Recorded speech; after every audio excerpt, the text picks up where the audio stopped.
Welcome to Etheric Visions.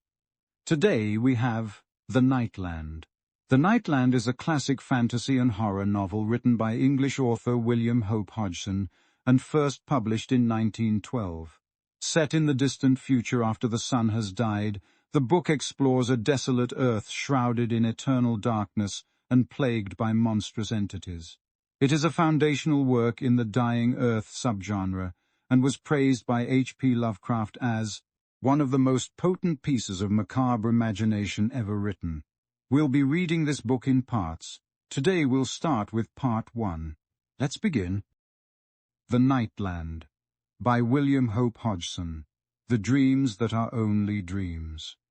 This to be love, that your spirit to live in a natural holiness with the beloved, and your bodies to be a sweet and natural delight that shall be never lost of a lovely mystery. And shame to be unborn, and all things to go wholesome and proper, out of an utter greatness of understanding, and the man to be an hero and a child before the woman, and the woman to be an holy light of the spirit, and an utter companion, and in the same time a glad possession unto the man.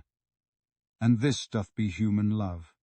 For this to be the especial glory of love, that it doth make unto all sweetness and greatness, and doth be a fire burning all littleness, so that did all in this world to have met the beloved, then did wantonness be dead, and there to grow gladness and charity, dancing in the years. Mirdath the beautiful. And I cannot touch her face, and I cannot touch her hair, and I kneel to empty shadows. Just memories of her grace, and her voice sings in the winds and in the sobs of dawn, and among the flowers at night, and from the brooks at sunrise, and from the sea at sunset, and I answer with vain callings. It was the joy of the sunset that brought us to speech. I was gone a long way from my house, walking lonely-wise, and stopping often that I view the piling upward of the battlements of evening, and to feel the dear and strange gathering of the dusk come over all the world about me. The last time that I paused, I was truly lost in a solemn joy of the glory of the coming night, and maybe I laughed a little in my throat, standing there alone in the midst of the dusk upon the world, and lo, my content was answered out of the trees that bounded the country road upon my right, and it was so as that someone had said, and thou also, in glad understanding that I laughed again a little in my throat, as though I had only a half believing that any true human did answer my laugh, but rather some sweet delusion or spirit that was tuned to my mood. But she spoke and called me by my name, and when I had gone to the side of the road, that I should see her somewhat, and discover whether I knew her, I saw that she was surely that lady,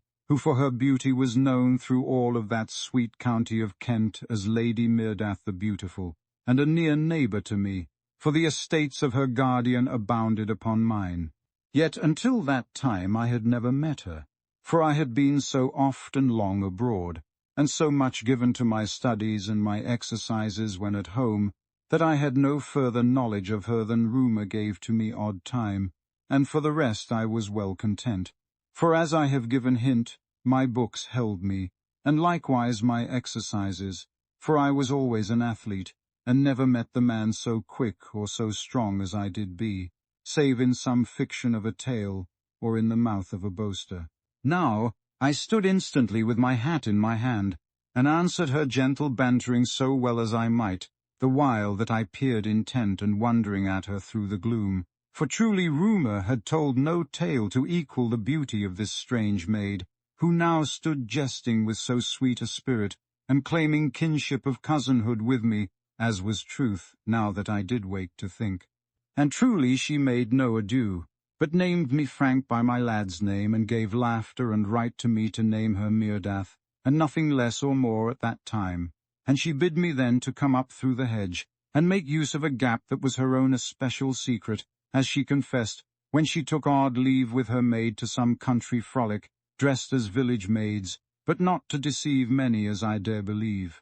And I came up through the gap in the hedge, and stood beside her, and tall she had seemed to me when I looked up at her, and tall she was in truth, but indeed I was a great head taller, and she invited me then to walk with her to the house, that I meet her guardian, and give word to my sorrow, that I had so long neglected to make call upon them, and truly her eyes to shine with mischief and delight, as she named me so for my amiss. But indeed she grew sober in a moment, and she set up her finger to me to hush, as that she heard somewhat in the wood that lay all the way upon our right. And indeed something I heard too, for there was surely a rustling of the leaves, and anon a dead twig cracked with a sound clear and sharp in the stillness.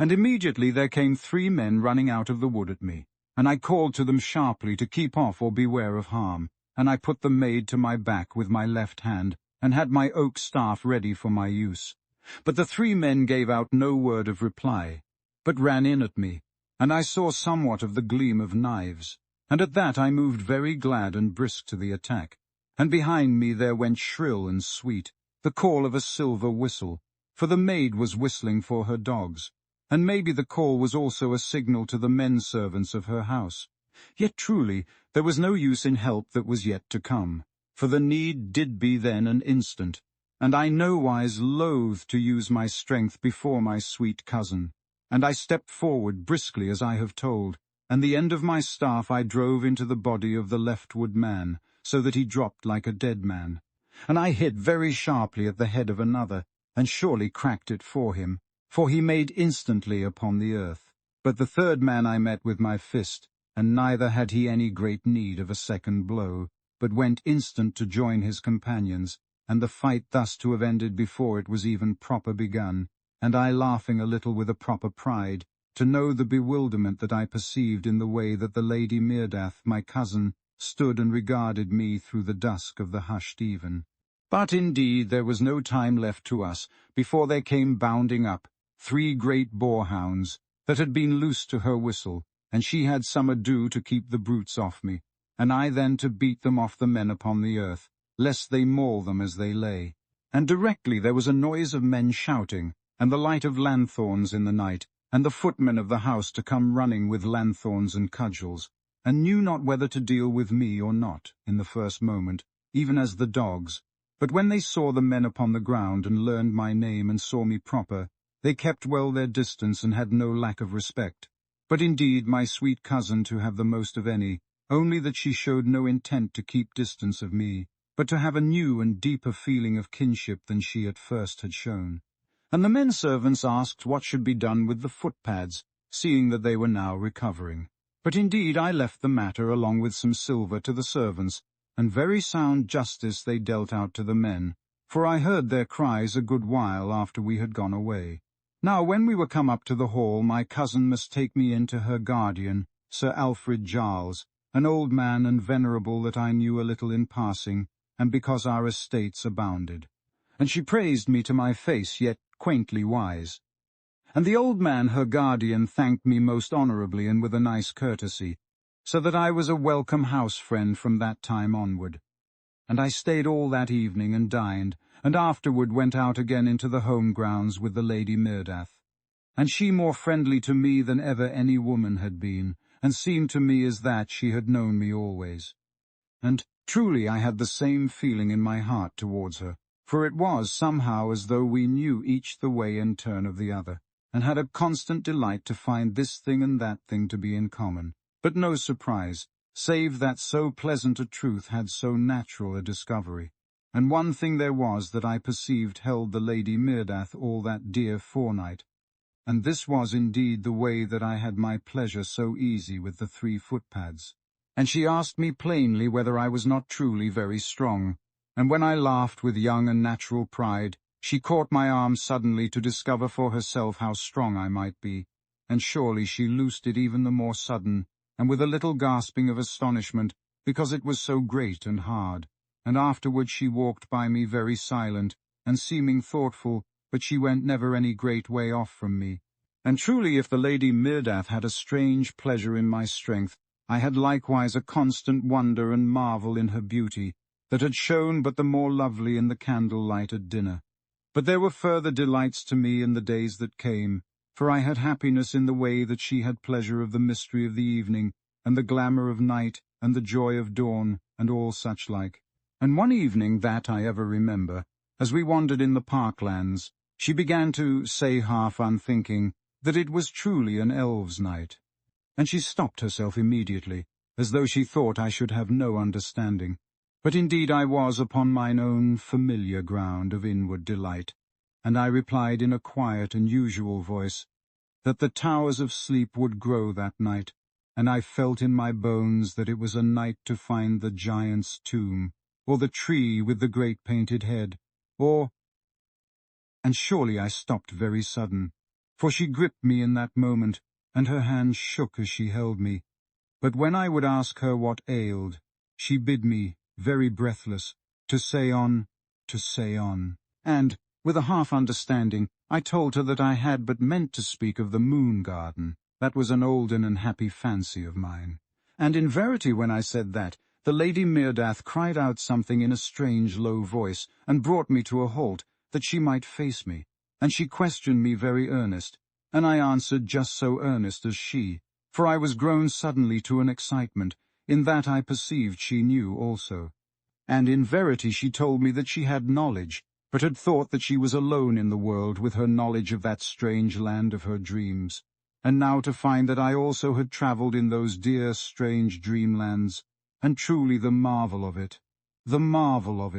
as she to say time and oft. And again, as we walked, she gave out word that there was little wonder she had been urged to call to me that night, as she saw me pause upon the road, though indeed she had learned of our cousinship before, having seen me go by on my horse pretty oft, and inquired concerning me, and mayhap daintily irked, that I had so little heed of Lady Meerdath the Beautiful. But indeed I had thought of other matters, yet had been human enough, had I but met her proper before I see her.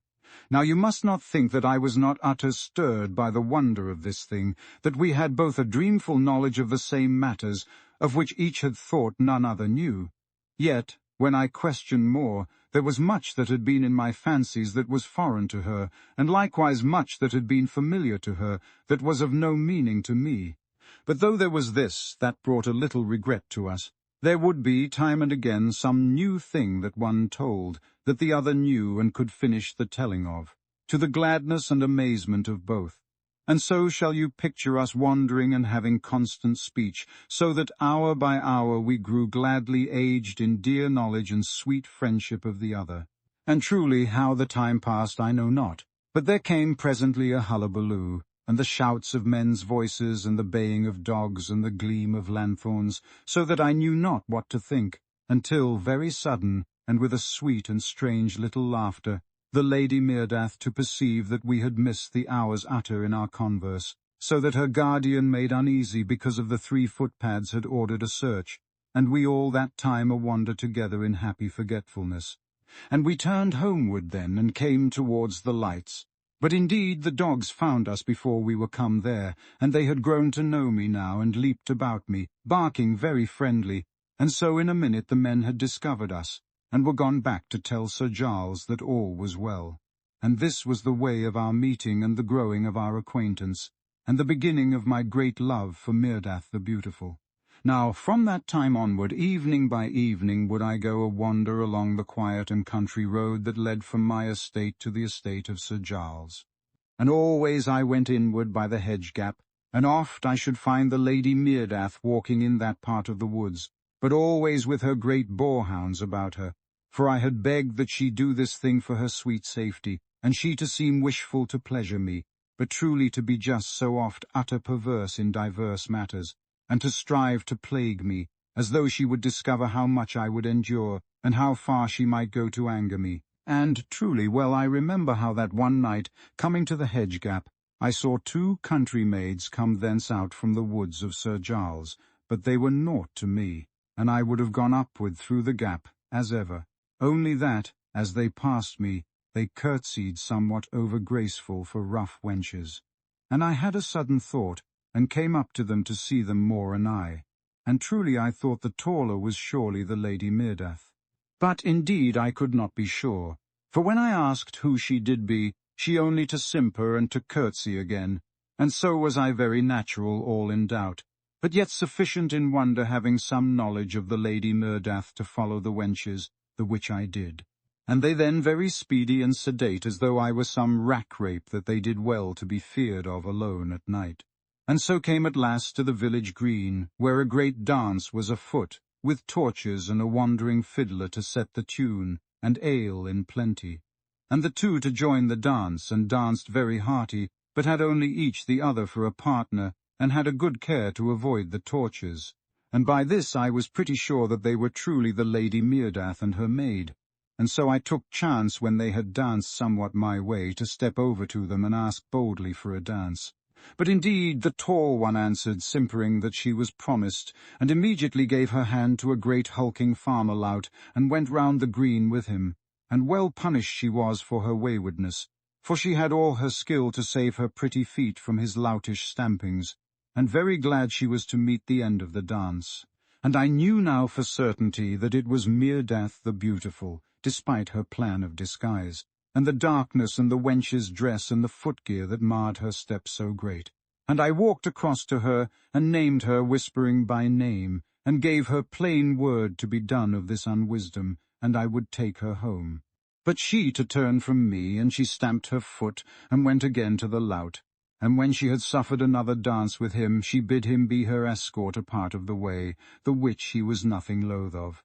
And another lad that was mate to him went likewise, and in a moment, so soon as they were gone away from the light of the torches, the rough hind lads made to set their arms about the waists of the two wenches, not wetting who they had for companions. And the Lady Meerdath was no longer able to endure, and cried out in her sudden fear and disgust, and struck the rough hind that embraced her, so hard that he loosed her a moment, swearing great oaths. And directly he came back to her again, and had her in a moment, to kiss her, and she, loathing him to the very death, beat him madly in the face with her hands, but to no end, only that I was close upon them. And, in that moment, she screamed my name aloud, and I caught the poor lout and hit him once, but not to harm him overmuch, yet to give him a long memory of me, and afterward I threw him into the side of the road. But the second hind, having heard my name, loosed from the tiring maid and ran for his life, and indeed my strength was known all about that part. And I caught Meerdath the Beautiful by her shoulders and shook her very soundly in my anger. And afterward I sent the maid onward, and she, having no word from her mistress to stay, went forward a little. And in this fashion we came at last to the hedge gap, with the Lady Meerdath very hushed, but yet walking anigh to me as that she had some secret pleasure of my nearness. And I led her through the gap, and so homeward to the hall, and there bid her good night at a side door that she held the key of. And truly she bid me good night in an utter quiet voice, and was almost as that she had no haste to be gone from me that night.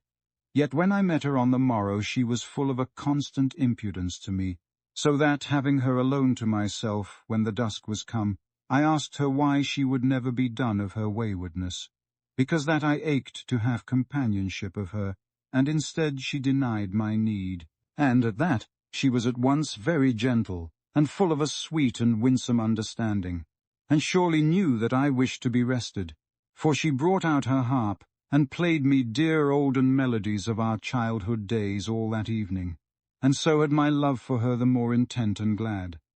And she saw me that night to the hedge gap, having her 3 great boarhounds with her, to company her home again. But indeed I followed her afterwards very silent, until I saw her safe into the hall, for I would not have her alone in the night, though she believed that I was then far away on the country road. And as she walked with her dogs, one or another would run back to me, to nose against me friendly-wise, but I sent them off again very quiet, and she had no knowledge of aught, for she to go singing a love-song quietly all the way home. But whether she loved me I could not tell, though she had a nice affection for me.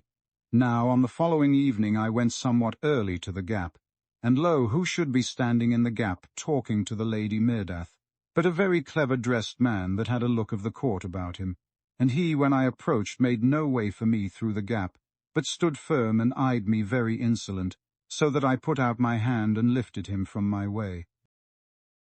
And lo, the Lady Meerdath turned a bitterness of speech upon me that gave me an utter pain and astonishment, so that I was assured in a moment that she had no true love for me, or she had never striven so to put me to shame before the stranger, and named me uncouth and brutal to a smaller man. And indeed you shall perceive how I was in my heart in that moment. And I saw that there was some seeming of justice in what the Lady Meerdath said, but yet might the man have shown a better spirit. And moreover Meerdath the Beautiful had no true call to shame me, her true friend and cousin, before this stranger. Yet did I not stop to argue, but bowed very low to the Lady Meerdath, and afterward I bowed a little to the man and made apology, for indeed he was neither great nor strong made, and I had been better man to have shown courtesy to him, at least in the first.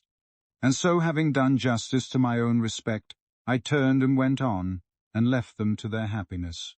Now, I walked then maybe 20 good miles before I came to my own home, for there was no rest in me all that night, or ever, because that I was grown deadly in love of Meerdath the Beautiful, and all my spirit and heart and body of me pained with the dreadful loss that I was come so sudden upon. And for a great week I had my walks in another direction, but in the end of that week I must take my walk along the olden way, that I might chance to have but a sight of my lady. And truly I had all sight that ever man did need to put him in dread pain and jealousy. For truly as I came in view of the gap, there was the Lady Meerdath walking just without the borders of the great wood, and beside her there walked the clever-dressed man of the court, and she suffered his arm around her, so that I knew they were lovers. For the Lady Meerdath had no brothers nor any youthful menkin. Yet when Meerdath saw me upon the road, she shamed in a moment to be so caught, for she put her lover's arm from about her,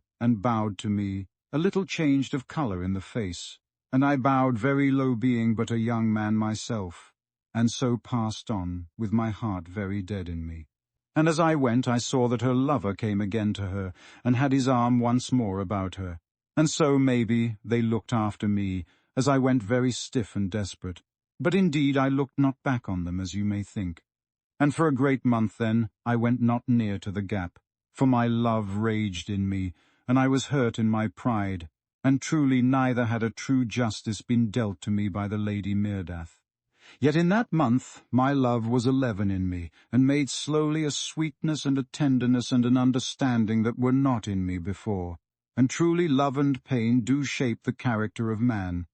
And in the end of that time I saw a little way into life, with an understanding heart, and began presently to take my walks again past the gap.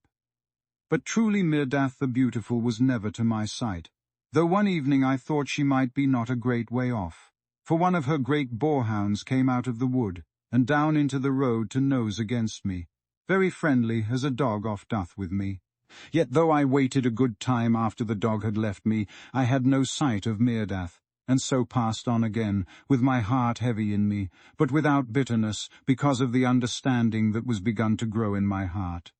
Now there passed 2 weary and lonely weeks, in which I grew sick to have knowledge of the beautiful maid. And truly in the end of that time I made a sudden resolving that I would go in through the gap, and come to the home grounds about the hall, and so maybe have some sight of her. And this resolving I had one evening, and I went out immediately, and came to the gap, and went in through the gap, and so by a long walking to the gardens about the hall. And truly when I was come there I saw a good light of lanthorns and torches, and a great company of people dancing, and all dressed in quaint dress, so that I knew they had a festival for some cause. And there came suddenly a horrid dread into my heart, that this might be the marriage dance of the Lady Meerdath. But indeed this was foolishness, for I had surely heard of the marriage, if there had been any. And truly in a moment I remembered that she was come 21 years of age on that day, and to the end of her wardship, and this surely to be festival in honour of the same.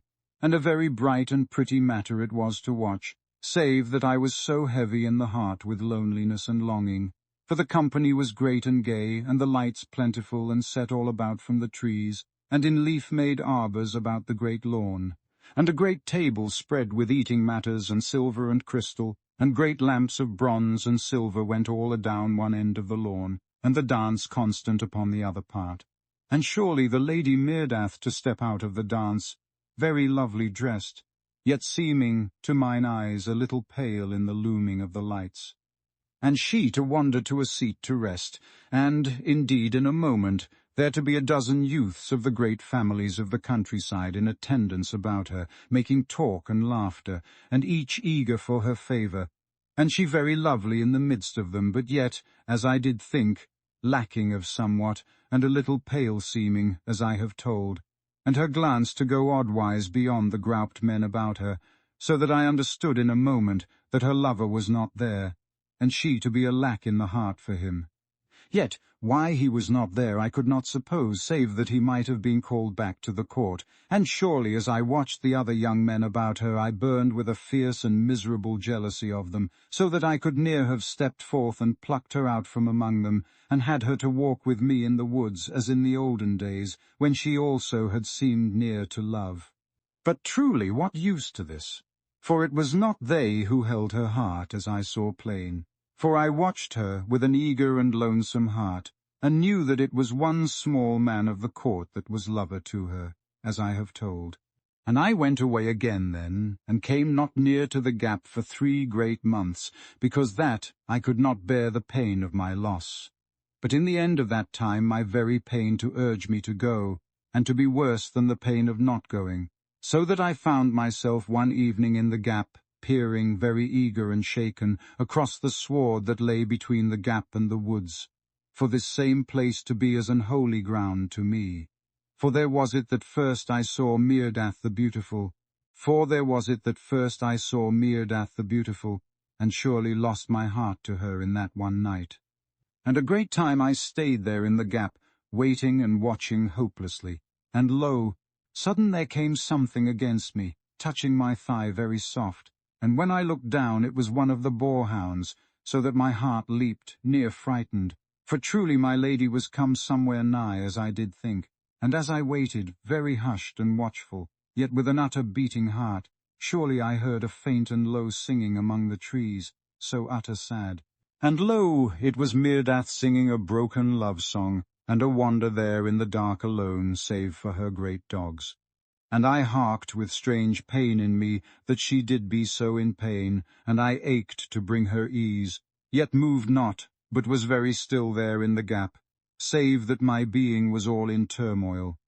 And presently as I harked, there came a slim white figure out from among the trees, and the figure cried out something and came to a quick pause, as I could see in the half-dark. And lo! In that moment there came a sudden and unreasoned hope into me, and I came up out of the gap and was come to Meardath in a moment, calling very low and passionate and eager, "Meardath, Meardath, Meardath,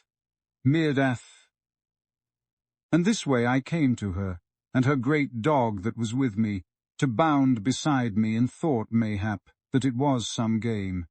And when I came to the Lady Meardath, I held out my hands to her, not knowing what I did, but only the telling of my heart that needed her so utter, and craved to ease her of her pain. And lo! She put out her arms to me, and came into mine arms with a little run, and there she bode, weeping strangely, but yet with rest upon her, even as rest was come sudden and wondrous upon me. And sudden she moved in mine arms, and slipped her hands to me very dear, and held her lips up to me like some sweet child, that I kiss her. But indeed she was also a true woman, and in honest and dear love of me, and this to be the way of our betrothal. And simple and wordless it was, yet sufficient, only that there is no sufficiency in love.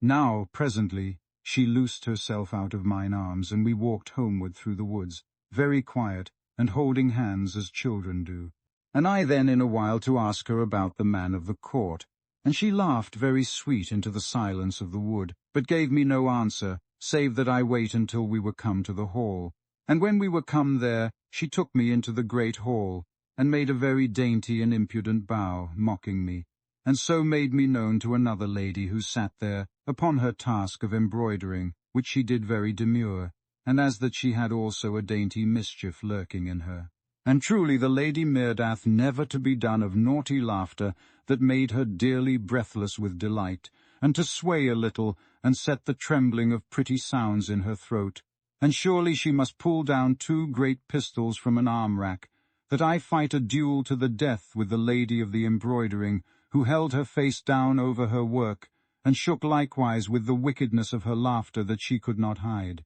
And in the end, The lady of the embroidering looked up sudden into my face, and I then to see somewhat of the mischief in a moment, for she had the face of the man of the court suit, that had been lover to Meerdath. And the Lady Meerdath then to explain to me how that Mistress Alison, which was her name, was a dear and bosom friend, and she it was that had been dressed in the court suit, to play a prank for a wager with a certain young man, who would be lover to her, and he might. And I then to come along, and so speedy to offence that truly I never saw her face plain, because that I was so utter jealous. And so the Lady Meerdath had been more justly in anger than I supposed, because that I had put hands upon her friend, as I have told. And this to be all of it, save that they had planned to punish me, and had met every evening at the Gap, to play at lovers. Perchance I should pass, so that I should have greater cause for my jealousy, and truly they to have a good revenge upon me, for I had suffered very great a long while because of it. Yet, as you do mind, when I came upon them, the Lady Meerdath had a half regret, that was very natural, because even then she was in love of me, as I of her, and because of this she drew away, as you shall remember, being as she confessed suddenly and strangely troubled and to want me, but afterwards as much set again to my punishment, because that I bowed so cold and went away. And indeed well I might. Yet truly all was safe ended now, and I utter thankful and with a mad delight in the heart, so that I caught up Meerdath, and we danced very slow and stately around the great hall, the while that Mistress Alison whistled us a tune with her mouth, which she could very clever, as many another thing I wot, and each day and all day after this gladness, Meerdath and I could never be apart, but must go a wander always together here and there, in an unending joy of our togetherness. And in 1,000 things were we at one in delight, for we had both of us that nature which doth love the blue of eternity which gathers beyond the wings of the sunset, and the invisible sound of the starlight falling upon the world, and the quiet of grey evenings when the towers of sleep are builded unto the mystery of the dusk, and the solemn green of strange pastures in the moonlight, and the speech of the sycamore unto the beach, and the slow way of the sea when it doth mood, and the soft rustling of the night clouds. And likewise had we eyes to see the dancer of the sunset, casting her mighty robes so strange, and ears to know that there shakes a silent thunder over the face of dawn, and much else that we knew and saw and understood together in our utter joy. Now, there happened to us about this time a certain adventure that came near to cause the death of Meerdath the Beautiful, for one day as we wandered, as ever, like two children in our contentment, I made remark to Meerdath that there went only 2 of the great boarhounds with us, and she then told me that the third was to the kennels, being sick. Yet scarce had she told me so much, ere she cried out something and pointed, and lo!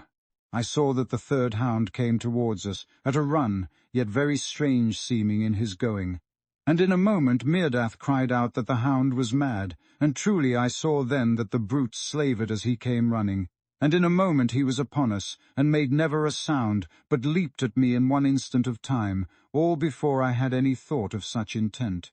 But surely my beautiful one had a dreadful love for me, for she cast herself at the dog to save me, calling to the other hounds, and she was bitten in a moment by the brute, as she strove to hold him off from me. But I to have him instant by the neck and the body, and break him so that he died at once, and I cast him to the earth, and gave help to Meerdath, that I draw the poison from the wounds. And this I did so well as I might, despite that she would have me stop. And afterwards I took her into mine arms, and ran very fierce all the long and weary way to the hall, and with hot skewers I burned the wounds, so that when the doctor came, he to say, I have saved her by my care, if indeed she to be saved.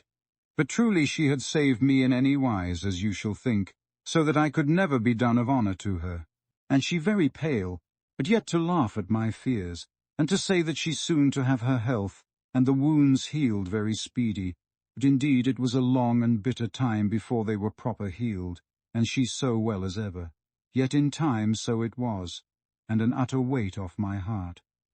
And when Meerdath was grown full strong again, we set our wedding day.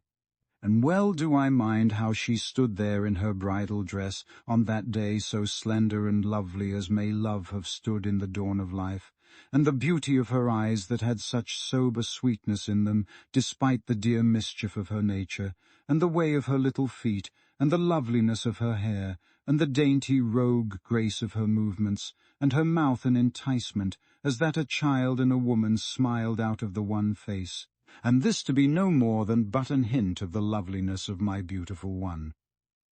And so we were married. Meerdath, my beautiful one, lay dying, and I had no power to hold death backward from such dread intent. In another room I heard the little wail of the child, and the wail of the child waked my wife back into this life, so that her hands fluttered white and desperately needful upon the coverlid. I kneeled beside my beautiful one, and reached out and took her hands very gentle into mine, but still they fluttered so needful, and she looked at me dumbly, but her eyes beseeching. Then I went out of the room, and called gently to the nurse, and the nurse brought in the child, wrapped very softly in a long white robe. And I saw the eyes of my beautiful one grow clearer with a strange, lovely light, and I beckoned to the nurse to bring the babe near. My wife moved her hands very weakly upon the coverlid, and I knew that she craved to touch her child, and I signed to the nurse and took my child in mine arms, and the nurse went out from the room, and so we three were alone together. Then I sat very gentle upon the bed, and I held the babe near to my beautiful one, so that the wee cheek of the babe touched the white cheek of my dying wife, but the weight of the child I kept off from her. And presently I knew that Meerdath, my wife, strove dumbly to reach for the hands of the babe, and I turned the child more towards her, and slipped the hands of the child into the weak hands of my beautiful one. And I held the babe above my wife, with an utter care, so that the eyes of my dying one looked into the young eyes of the child. And presently, in but a few moments of time, though it had been some ways an eternity, my beautiful one closed her eyes and lay very quiet. And I took away the child to the nurse, who stood beyond the door, and I closed the door, and came back to mine own, that we have those last instants alone together. And the hands of my wife lay very still and white, but presently they began to move softly and weakly, searching for somewhat, and I put out my great hands to her, and took her hands with an utter care. And so a little time passed. Then her eyes opened, quiet and grey, and a little dazed seeming, and she rolled her head on the pillow and saw me, and the pain of forgetfulness went out of her eyes, and she looked at me with a look that grew in strength, unto a sweetness of tenderness and full understanding. And I bent a little to her, and her eyes told me to take her into mine arms for those last minutes. Then I went very gentle upon the bed and lifted her with an utter and tender care, so that she lay suddenly strangely restful against my breast. For love gave me skill to hold her, and love gave my beautiful one a sweetness of ease in that little time that was left to us. And so we twain were together, and love seemed that it had made a truce with death in the air about us, that we be undisturbed, for there came a drowse of rest even upon my tense heart, that had known nothing but a dreadful pain through the weary hours, and I whispered my love silently to my beautiful one, and her eyes answered, and the strangely beautiful and terrible moments passed by into the hush of eternity. And suddenly, Meerdath, my beautiful one, spoke, whispering something, and I stooped gently to hark, and mine own spoke again, and lo, it was to call me by the olden love name that had been mine through all the utter lovely months of our togetherness.